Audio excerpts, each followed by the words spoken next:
So, hello everyone. Ang video natin ngayon ay share ko sa inyo or tuturo ko sa inyo kung ano yung trabaho ng isang Amazon product researcher. So, unang-una sa lahat, salamat pala sa nagme-message sa akin regarding sa interest niyo dito. So, sisikapin ko pong makatulong sa inyo at maintindihan kung ano ang trabahong ito. So, ang ituturo ko po ay base lamang sa aking experience. So, i-discuss natin ngayon kung ano ba ang trabaho ng isang Amazon product researcher. So, from the word itself, product researcher. So, maghahanap ka ng mga produkto. So, itong lahat na nandito sa Amazon page na to, ito ang hahanapan nyo ng supplier na pag ibenta dito sa Amazon, kikita yung kliyente nyo. So, pasok doon yung, kadalasan na part sa criteria is yung number 1, yung profit, ROI, sales. And then, para makita mo yun, kailangan nyo mag-install ng mga application. Chrome extension lamang siya. Dito nyo makikita. Hindi na kailangan i-download. Dito lang sa Chrome. Extension lang nga po.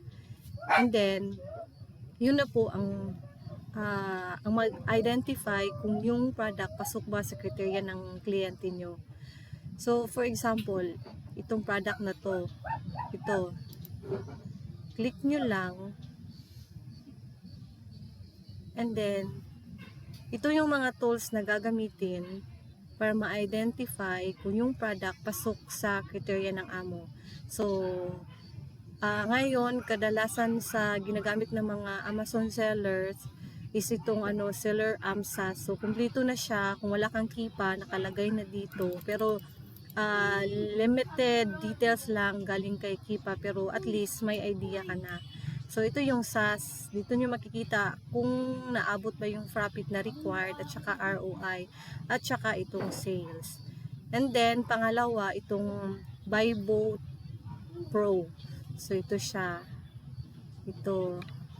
Then, same lang siya. Maglalagay ka rin dito ng price. And then, once ma-analyze mo na, ibigay niya dito yung profit at saka ROI.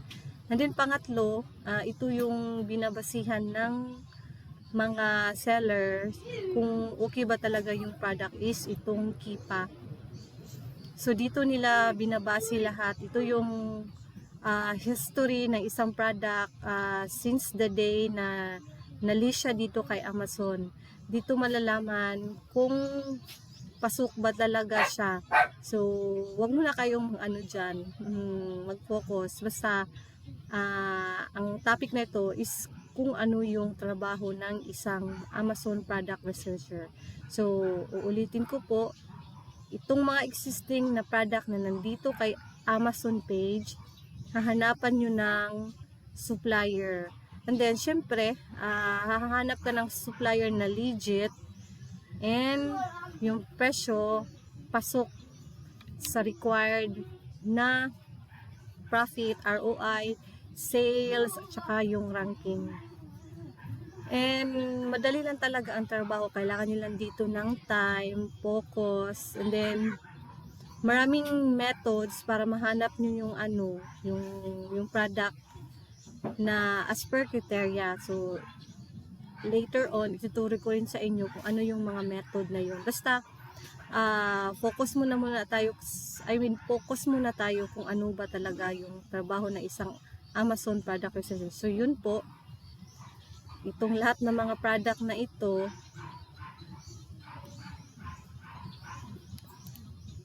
hahanapan nyo. Basta lahat ng posibleng magiging quality leads o yung pasok sa criteria, i-browse lamang kayo. So, ito sila, itong mga product. Ito. So, syempre, binibenta kay Amazon. So, kikita yung mga sellers dito. Yan. Ito sila. So, hanapan nyo lang ng supplier. So, uulitin ko po, ang trabaho ng isang Amazon product researcher, base po sa aking experience, ay maghahanap ng mga supplier na pag-ibenta dito kay Amazon, pasok ko sa profit, ROI, at yung mga sales. So, yun lang po. Abang-abang sa susunod na video. Thank you.